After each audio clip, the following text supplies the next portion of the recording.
다 같이 사도신경으로 신앙을 고백하겠습니다. 나는 전능하신 아버지 하나님, 천지의 창조주를 믿습니다. 나는 그의 유일하신 아들, 우리 주 예수 그리스도를 믿습니다. 그는 성령으로 잉태되어 동정녀 마리아에게서 나시고 본디오 빌라도에게 고난을 받아 십자가에 못 박혀 죽으시고 장사된 지 사흘 만에 죽은 자 가운데서 다시 살아나셨으며 하늘에 오르시어 전능하신 아버지 하나님 우편에 앉아 계시다가 거기로부터 살아있는 자와 죽은 자를 심판하러 오십니다.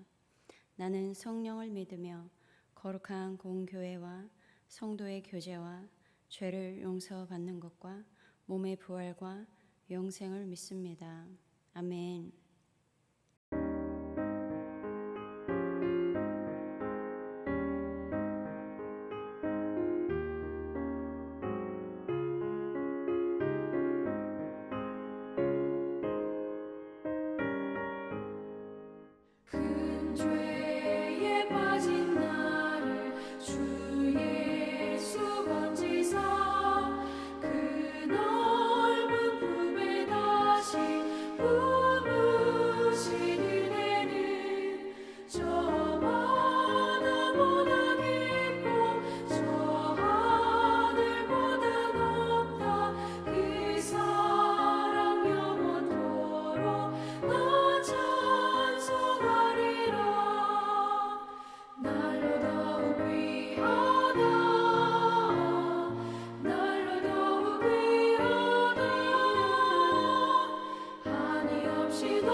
주 크신 사랑으로 만 백성 위하여 그 십자가의 고난 다 받으셨으니 그 속죄 받은 성도 큰 소리 함께 높여 온 천지 울리도록 주 찬송하리라. 날로 더욱 귀하다, 날로 더욱 귀하다. 한이 없이 넓은 우리 주의 사랑, 날로 더욱 귀하다. 오늘 나눌 말씀은 창세기 3장 21절입니다. 창세기 3장 21절입니다. 함께 읽겠습니다. 여호와 하나님이 아담과 그의 아내를 위하여 가죽옷을 지어 입히시니라. 아멘. 우리는 이 땅에서 한 아기가 태어나거나 한 단체가 출범하기 전에 이름을 짓습니다. 그리고 우리는 그 이름을 아무렇게나 짓지 않죠. 하다못해 레크레이션 할 때 조별 이름도 의미를 부여해서 이름을 짓습니다. 그만큼 이름에는 의미가 담겨 있어요. 그리고 우리는 의미를 담으려고 하죠. 우리 각자의 이름도 다 그렇게 지어졌습니다. 그래서 우리 모두는 가족에게 그리고 누군가에게 의미가 있는 사람입니다. 김춘수의 꽃이라는 시에서도요. 그 이름을 불러주기 전에는 그는 다만 하나의 몸짓에 지나지 않았다. 내가 그의 이름을 불러주었을 때 그는 나에게로 와서 꽃이 되었다. 이 시의 구절처럼 이름을 불러주기 전에는 의미 없던 존재였는데 이름을 불러주었을 때 나에게 의미가 생겼습니다. 하나님도 사람을 창조하시고 이름을 지어주셨기에 하나님께 있어서 사람은 의미 있는 존재가 되었습니다. 이 아담이라는 단어의 의미는요, 땅 또는 흙이라는 의미를 갖고 있는 아담아에서 왔어요. 이 아담아는 불다라는 의미를 내포하고 있고 이것은 농사를 지을 수 있는 비옥한 땅이라는 것입니다. 그래서 아담이라는 이름 안에 비옥함이 담겨 있어요. 그런데 창세기에서 나오는 아담이라는 단어는 세 가지 의미를 갖고 있습니다. 우리나라에서도 똑같은 단어여도 의미가 다른 단어들이 있는 것처럼 히브리어도 마찬가지입니다. 원어로는 아담인데 창세기에서 그것의 의미가 다르게 사용되고 있어요. 첫 번째는 일반적인 사람을 의미할 때 아담이라고 하고요. 두 번째는 성별을 나눌 때 그 남자의 의미를 갖고 있습니다. 그리고 세 번째는 고유명사로 그 이름 자체를 의미해요. 그래서 아담이 이름 자체를 의미하는 경우도 있습니다. 하나님은 이렇게 아담에게 아담이라는 이름을 주셔서 아담은 하나님에게 의미 있는 존재가 되었습니다. 마찬가지로 하나님의 형상을 닮은 아담이 한 일 중에 하나는 동물의 이름을 짓는 일이었죠. 하나님은 아담을 에덴 동산에 두시고 어느 날 동물들을 아담에게 이끌어 오셨어요. 그리고 아담이 그들의 이름을 어떻게 짓는가 보셨습니다. 동물들은 아담이 부르는 대로 이름을 갖게 되었습니다. 이렇게 함으로 인해서 하나님과 사람 그리고 나머지 피조물들이 서로에게 의미 있는 존재가 되었습니다. 이러한 하나님은요, 아담에게 한 가지 명령을 하셨죠. 에덴 동산에 있는 것은 무엇이든지 먹어도 좋지만 선악과는 먹지 말아라. 그리고 또 한 가지 하나님께서 아담을 위해서 하시고자 한 것은 남자가 혼자 있는 것이 좋지 않으니 그를 위하여 돕는 배필을 짓겠다라고 말씀하셨습니다. 그렇게 해서 여자를 지으시고 그 여자를 아담에게 이끌어 오셨습니다. 아담은 그 여자의 이름을 하와라고 불렀어요. 그렇게 아담과 하와는 에덴 동산에서 살게 되었습니다. 그런데 어느 날 하나님의 음성이 아닌 뱀의 음성을 듣게 되었어요. 뱀의 말은 그럴듯했고요. 아담과 하와는 하나님께서 먹지 말라고 하신 선악과를 먹었습니다. 하나님의 말씀을 들었을 때는 당연히 선악과는 먹으면 안 되는 것이었기에 관심을 두지 않았었는데 뱀의 말을 듣고 보니 선악과에 관심이 생겼습니다. 이전과 달라 보였어요. 하나님께서 말씀하셨을 때와 다르지 않은 똑같은 선악과인데 뱀의 말을 듣고 난 이후에 선악과는 먹음직스럽고 지혜롭게 할 만큼 탐스러워 보였습니다. 그래서 먹어서는 안 되는 선악과에 욕심이 생겼고 하와가 먹고 아담도 먹었습니다. 그런데 먹고 났더니 갑자기 자신들이 벌거벗었다는 것을 알게 되었어요. 수치심이 생겼습니다. 그래서 스스로 부끄러워서 무화과 나무 잎으로 몸을 가렸죠. 이처럼 사람은요, 죄를 지으면요, 자신의 죄를 덮어보고자 스스로 무엇인가를 시도합니다. 그래서 어떤 이는 죄를 지었을 때 그것을 만회하기 위해서 평생 속죄하는 마음으로 다른 사람에게 선을 베푸는 삶을 삽니다. 아니면 더욱 도덕적, 윤리적인 삶을 추구해요. 또는 죄를 지었던 그 장소를 떠나서 아무도 모르는 곳에서 살아가기도 하고요. 아니면 속세를 떠나 은둔 생활을 하기도 합니다. 그렇게 가리고 회피해야 내가 지었던 죄에서 그나마 벗어난 것 같은 거예요. 그러나 이것은 자신의 눈을 가리면 아무도 자기를 볼 수 없을 거라고 생각하는 어린아이와 같은 행동일 뿐입니다. 그래서 이렇게 한다고 해서 근본적인 그 죄의식에서 벗어나는 것은 아닌 것이죠. 아담과 하와가 벌거벗은 몸을 나뭇잎으로 덮어서 자신의 수치심을 어느 정도는 해결했다고 하더라도 하나님 앞에 지은 죄에 대해서는 해결할 수가 없었습니다. 그렇기 때문에 하나님께서 동산을 거니시는 소리가 들리자 아담과 하와는 하나님의 얼굴을 피해 이번에는 동산 나무 사이에 숨을 수밖에 없었습니다. 죄가 없을 때는 하나님이 두렵지 않았는데 죄를 짓고 나니까 하나님이 두려워졌어요. 나뭇잎으로는 내면에서 해결되지 않은 죄까지 가릴 수가 없었습니다. 그래서 하나님의 얼굴을 피할 수밖에 없었어요. 여러분, 우리의 죄가 이와 같습니다. 무엇으로 가려도 가려지지 않아요. 선행으로도 도덕 윤리적인 삶으로도 우리의 죄를 씻을 수 없습니다. 또한 내면의 죄의식이 해결되지 않으면 나뭇잎으로 가려도 나무 사이에 숨어도 죄는 사라지지 않습니다. 죄를 해결할 수 있는 첫 번째 키는 죄를 직면하고 자각하는 거예요. 그러나 아담과 하와는 죄를 감추고 회피하기 바빴습니다. 하나님의 얼굴을 대면할 자신이 없었어요.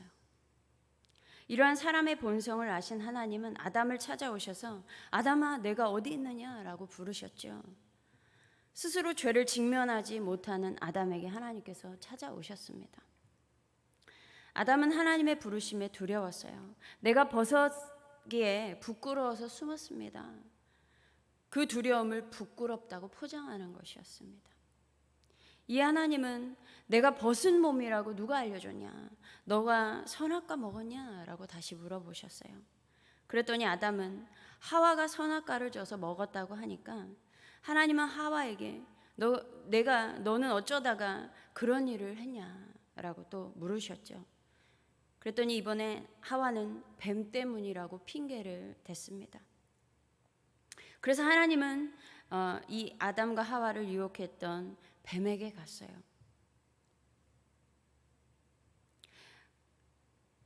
그러나 하나님은 사람을 유혹해서 죄를 짓게 한 뱀에게는 질문을 하지 않으셨습니다. 질문할 가치가 없었어요. 그래서 뱀에게는 묻지 않으시고 바로 심판을 하셨습니다.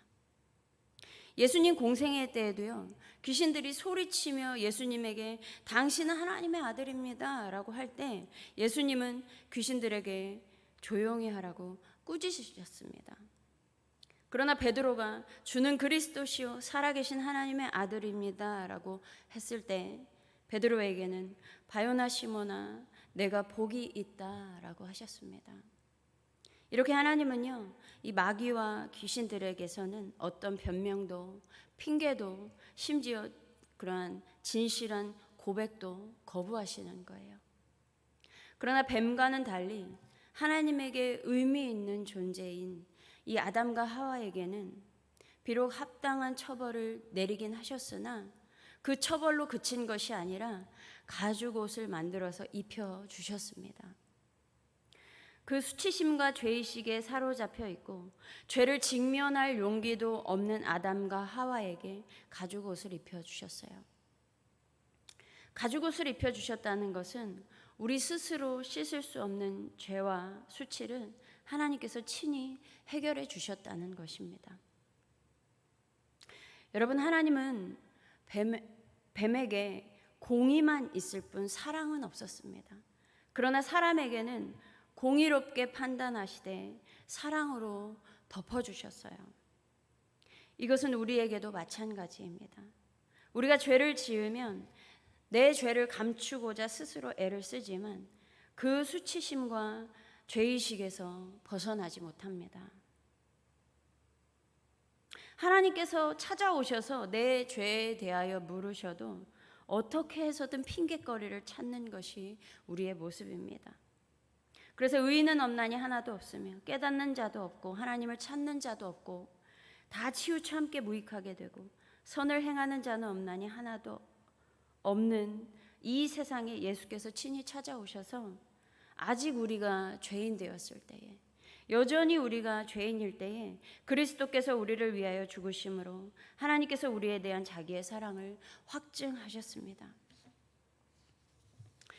그러므로 여러분, 하나님의 부르심에 더 이상 숨지 마시기 바랍니다. 하나님의 사랑을 더 이상 피하지 마십시오. 하나님 앞에서 자신의 죄를 직면하시기 바랍니다. 그리고 회개하고 자복하셔야 해요. 하나님께서 이렇게 우리의 죄를 드러나게 하는 것은요, 심판하려고 하시는 것이 아닙니다. 우리의 수치심을 제거하고 우리가 죄의식에서 벗어나기를 원하시기 때문인 거예요. 왜냐하면 우리는 하나님에게 의미가 있는 존재이기 때문입니다. 그러므로 하나님께서 아담에게 가죽 옷을 입힌 것처럼 하나님의 아들인 예수 그리스도 안에서 우리의 수치심과 죄의식에서 벗어나 이제 이 세상을 담대하게 살아가는 우리 모두가 되기를 소망합니다. 다 같이 기도하겠습니다. 하나님 아버지 감사합니다. 하나님의 은혜로 아버지 이 자리에 있습니다. 하나님, 우리의 모습은 여전히 합당한 모습이 되지 못하지만 그럼에도 불구하고 예수 그리스도의 은혜로 의인 삼아 주신 하나님의 은혜로 아버지 이 세상을 담대하게 살아가게 하시니 감사합니다. 또한 그 은혜의 보좌 앞으로 그 누구도 나아갈 수가 없는데 그 예수 그리스도의 공로로 그 은혜의 보좌 앞에 그 하나님 앞에 나아가게 하시니 감사합니다. 하나님 앞에 우리의 모습이 밝히 드러나게 하시고 하나님 그 모습이 밝히 드러날 때에 우리가 자복하며 회개하며 하나님 앞에 우리의 모습을 드러날 때에 우리의 수치심이 제거되고 우리가 그 죄에서 깨끗하게 벗어날 수 있는 그 은혜를 허락하여 주시옵소서. 날마다 우리 주 예수 그리스도 안에서 담대하게 이 세상을 살아가는 우리 모두가 되기를 원합니다. 주님, 사랑으로 덮어주시고 인도하여 주시옵소서. 감사드리며 우리 주 예수 그리스도의 이름으로 기도드립니다. 아멘.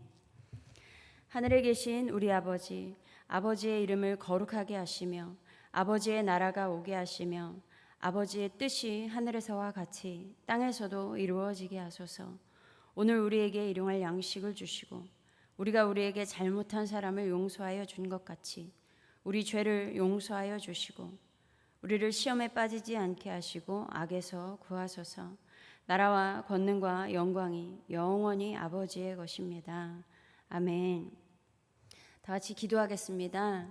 우리는 하나님 앞에 나아갈 수 없는 존재이지만 그럼에도 불구하고 예수 그리스도 안에서 그 공로로 말미암아 우리를 세우시고 우리의 죄를 씻기시고 다시 세워가시는 하나님의 은혜 앞에 오늘도 하나님의 그 은혜 가운데 살아가길 원합니다 라고 고백하며 오늘 하루도 담대하게 승리하는 우리 모두 되게 하여 주시옵소서. 다 같이 기도하겠습니다.